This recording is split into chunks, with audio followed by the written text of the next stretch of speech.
Welcome to Lake Garda, Italy, and today I'm gonna tell you a little bit about how I started cold swimming and how to best start it yourself for complete beginners. This is one of the protocols that I like the most. This is one of the protocols that led me to Wim Hof.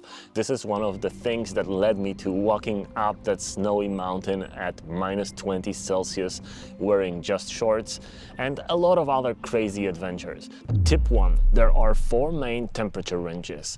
Above 15 degrees, between 10 and 15, between 5 and 10, and between 0 and 5. This is why when you're starting cold swimming, especially in nature like this, it's best to do it when the water is still warm and then gradually adapt to colder environments as you go. I wouldn't advise you to start in nearly 0-degree water like this one here, because that would be too difficult, the shock response would be too high, and you might just get discouraged. How long should you stay in the water?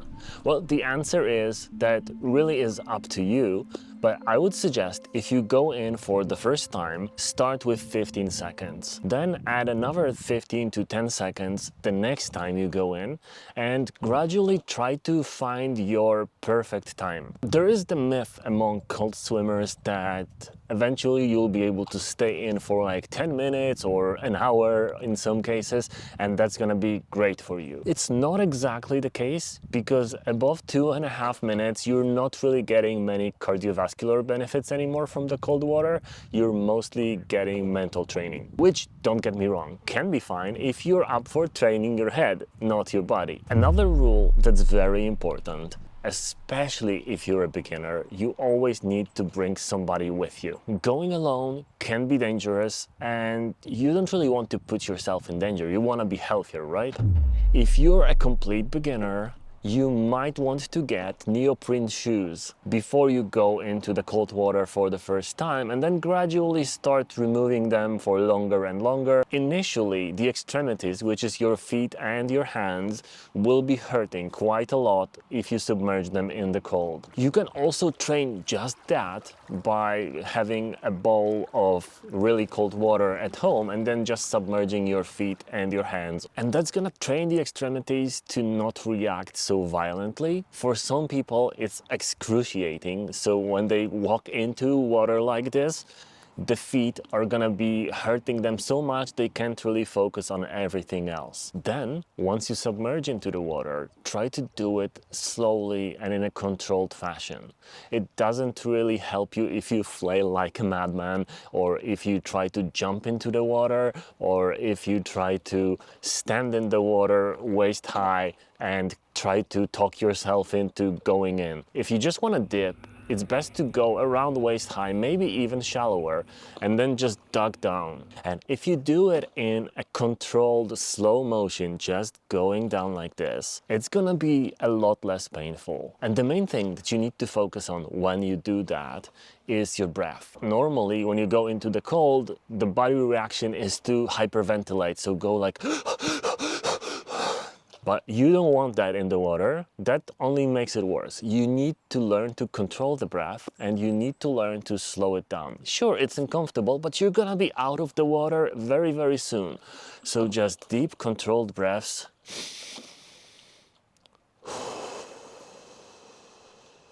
And focus on the breath, not on the cold. Focus on inhaling through the nose slowly, like 2 seconds, and then exhaling through the mouth for as long as you can. The main stages are going in with your hands above your head like this. That's kind of stage 1. The next stage is submerging your hands and placing them on your thighs.